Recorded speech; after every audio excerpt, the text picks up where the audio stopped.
आज मोहाल गांव में आया था मैं और वहाँ पर जो एलिट इंटरनेशनल स्कूल है उसकी मैनेजमेंट ने रिक्वेस्ट करी थी कि वहाँ पर एक कंप्यूटर और इंग्लिश लर्निंग सेंटर खोला जाए। उसका फायदा जसवा परागपुर में दिखा है। तो उनकी रिक्वेस्ट पर एक महीना पहले मैंने कमिटमेंट दी थी। आशा गया कोई गल नहीं जी बस लर्निंग सेंटर खोले तो कहता जो उतों लर्निंग सेंटर खुले नाले जी गौशाला है मोहाल उतों जो भाग होता तो उतों जाइए आशीर्वाद लिया। और जसवा परागपुर में तो काम कर ही रहे हैं। तो बस यही था कि मैंने बोला चलो अपने मित्रों से मिल लेते हैं। Media is important, everybody knows. Thank you so much. आप लोग हैं आपने पार्टी ज्वाइन करना, ये मुझे लगता है स्वाभाविक है। इसमें कोई अगर लंबी राजनीति करनी तो कोई ना कोई पार्टी को ज्वाइन करना पड़ता है। तो मेरे को लगता है कि ये आने वाले समय में एक बड़ी प्रैक्टिकल सी चीज़ होगी कि कैप्टन पराशर ने पार्टी ज्वाइन करी है।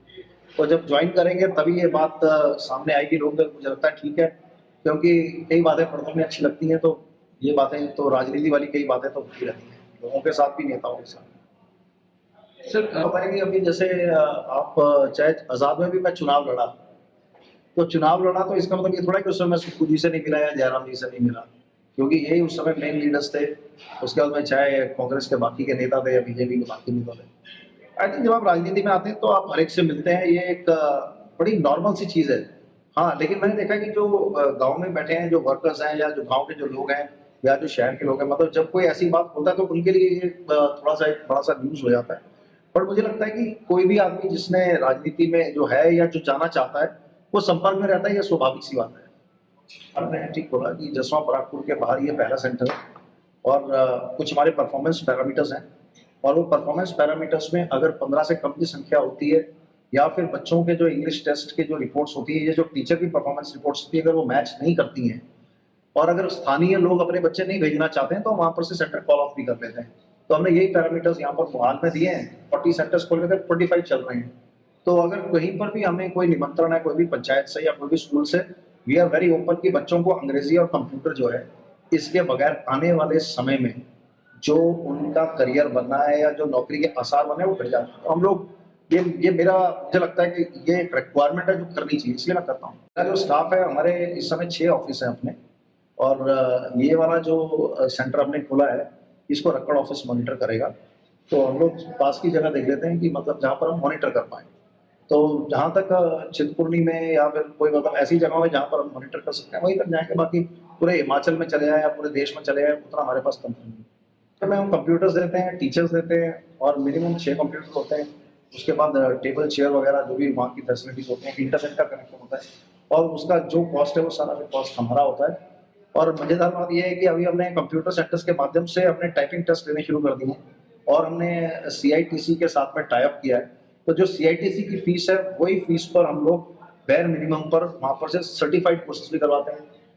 सबसे अच्छी बात मेरे को ये लगी कि जब मर्चेंट नेवी का टेस्ट हुआ लड़कियों का, जीपी रेटिंग और सीसीएमसी का, तो पूरे हिंदुस्तानी लड़कियों ने टेस्ट दिया। तो उसमें हिमाचल की लड़कियों ने भी टेस्ट दिया और जो 9 लड़कियां ऐसे संजय पराशर के द्वारा चलाए गए कंप्यूटर सेंटर्स में अपना स्किल्स को डेवलप कर रही थी, वो सेलेक्ट हुई।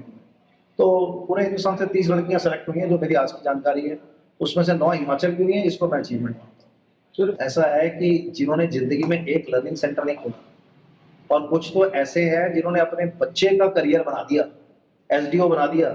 और एक गांव का बच्चा आज तक उसकी स्कूल की फीस नहीं दी। 3 लाख रुपए सरकारी तनख्वाह लेने वाले को एक पैसे का अधिकार नहीं है कि कोई आदमी अपने जेब से खर्च रहा है उस पर कथना वाचन दे और ज्ञान बांटे।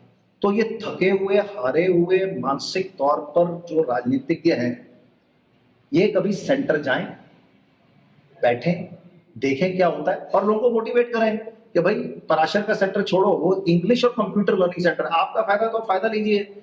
ये गांव की पंचायत के साथ मिलकर सेंटर च नहीं जाना, बच्चों जो नहीं पढ़ाना सा कंप्यूटर साढ़े स्कूलों च बड़ी पढ़ाई हुई है, ये ऐसा नेगेटिव वाला एटमॉस्फेयर फैला के उन्होंने मनरेगा के लायक बच्चे बनाने। ऐसा मुझे लगता है स्कूलों में अच्छे कंप्यूटर्स हों, स्कूलों में अच्छे टीचर्स हों, स्कूलों में अच्छी इंग्लिश की जो क्लासेस हों। ये बात मैंने सुक्खू जी से भी कही और जब मैं गोवा में उनसे मिला 1 to 1 आधा घंटा बैठे थे, उसके बाद मैंने देखा सुक्खू जी ने कई ऐसे निर्णय लिए। तो मैं आदरणीय मुख्यमंत्री जी का भी इसमें धन्यवाद करता हूँ। तो मुझे लगता है कि चलो नेताओं ने मेरे से क्या सीखना, दूसरे नेताओं से सीख लें, वही बेटर है। बट कुछ सेंटर्स अगर उसमें बच्चे नहीं जाएंगे और टीचर्स पढ़ाने के लिए हमको नहीं मिलेंगे, तो ये वहाँ के जो लोकल हमारे साथी हैं वो तय करते हैं कि तो सेंटर चलाना नहीं चलाना। तो सारे बंद क्यों नहीं हुए, कुछ ही क्यों बंद हुए? अच्छा, कुछ बंद हुए तो उसकी जगह पर दूसरे क्यों खुल रहे हैं? पैसा खर्चना है, वो चाहेगा कि ये पैसा गरीब तक पहुंचे, गरीब का उद्धार हो, और गरीब उसके साथ अगर जुड़ा रहेगा तो सेंटर चलते रहेंगे। और अगर सेंटर की जगह पर इसको एम्प्लॉयमेंट सेंटर्स बनाने तो हम भी प्रयास करेंगे। चुनाव ठाकुर से नालायक मंत्री हिमाचल में कभी हुआ ही नहीं, और ये तथ्यों को तो बीजेपी वाले भी नहीं नकार सकते। उसको जिताने के लिए उन्होंने आसपास की जसवां परागपुर की 7 सीटें हारी, और मुझे लगता है कि उनको चुनाव जीतने का तरीका लास्ट 2 दिन का आता था जो संजय पराशर को नहीं आता था, लेकिन अब मैंने सीख लिया। अब वो सचेत रहेंगे, क्योंकि उसका कारण है कि आप कहीं से कुछ मूवमेंट करवा सकते हैं प्रशासन के माध्यम से, 4-6 हजार का वोट का हेरफेर हो सकता है, पर जसवां परागपुर के भाग्य को उजाड़ने में मिस्टर विक्रम ठाकुर ने, जो कि झूठ बोलने में पीएचडी है, बिल्कुल कसर नहीं छोड़ी। भट्टा बैठा दिया, वहां पर के जंगल उजाड़ दिए, भट्टा बैठा दिया, वहां पर की फैक्ट्रियां उजाड़ दी। बेरोजगार होकर यहाँ से सारे बच्चे कहाँ जा रहे हैं, कहाँ जा रहे हैं 10-10, 12-12 हजार की नौकरियां करने। तो मुझे लगता है कि मेरे को उनकी मानसिकता से मेरी एक दुविधा है, जो मैंने लोगों के आगे रखी। आज भी मेरा वही कहना है, हाँ, क्योंकि वो ये इलेक्शन टाइम नहीं है तो कोई सवाल पूछता नहीं है, लेकिन अगर सवाल पूछेगा मेरा जवाब यही रहेगा, सारी उम्र यही रहेगी। इसके प्रति सॉफ्ट हार्ट दिख रहा है, थोड़ा इसको और डिटेल में पूछें। सुक्खू जी की तारीफ। अरे कमाल के आदमी, मैं उनसे मिला हूँ, आंखों में आंखें डालकर जब वो बात करते हैं ना, अगर आप सच्चाई नहीं उगल सकते, he knows where to stop talking। तो कुछ उन्होंने फैसले लिए जो मेरे को अच्छे लगे, पर आज की तारीख में मेरा ये मानना है कि जिस तरीके से हिमाचल के सरकार के पास 60,000 करोड़ का कर्जा है, मुझे लगता है सुक्खू जी के पास में अभी प्रूव करने के लिए उनके पास में समय बड़ा कम है, और ये सेंटर से कम पैसे आना, और आप अगर सोचते हैं कि भाई तनख्वाहें टाइम पर मिल जाएंगी, तो जिस हिसाब से हिमाचल कर्जे की जो पहाड़ के ऊपर बैठा हुआ है, बेरोजगार युवा और युवतियां, ये हिमाचल की नई पहचान बन रही है। और इसलिए अगर आप समझते हैं कि मैं उनकी तरफ सॉफ्ट हूं, तो मैं कोई सॉफ्ट नहीं हूं, लेकिन मैं जो उनसे आशा कर रहा हूं, जो उनके मैं निर्णय देख रहा हूं, मुझे लगता है एक वो अच्छा प्रयास कर रहे हैं। अच्छा प्रयास तो जब जयराम जी ने किया तो हमने उनको भी सराहा, अच्छा नाम जब मोदी जी ने किया आपने उनको भी सराहा। तो जो पॉलिटिकल लीडर अच्छी पॉलिटिकल लीडरशिप देता है और कोशिश करता है, उसका मुझे लगता है पूरी जनता को सहयोग देना चाहिए। और अगर कोई अच्छा काम कर रहे हैं सुक्खू जी, तो उनका स्वागत है। मेरी तो लड़ाई बेरोजगारी के खिलाफ है, मेरी लड़ाई गरीबों के मकान नहीं बन रहे, वो जो नहीं बन रहे उस कारण को तोड़ने के लिए लगा हुआ हूं। मेरी लड़ाई है यहाँ पर अच्छी शिक्षा हो। तो मुझे लगता है कि ठेकेदारों को जोड़कर राजनीति करना, उसके लिए मैंने ये पुराना लॉट है पॉलिटिशियंस का, ट्रांसफर करना, उसमें पैसे कमाना, तो मुझे लगता है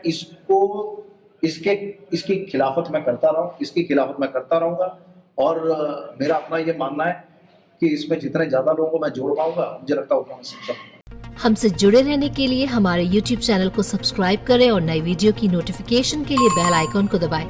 अगर आप ये वीडियो Facebook पर देख रहे हैं तो लाइक जरूर करें और ज्यादा से ज्यादा शेयर करें। इसी तरह के और भी अपडेट्स के लिए फॉलो करें हमारा Instagram पेज himachal.kesri।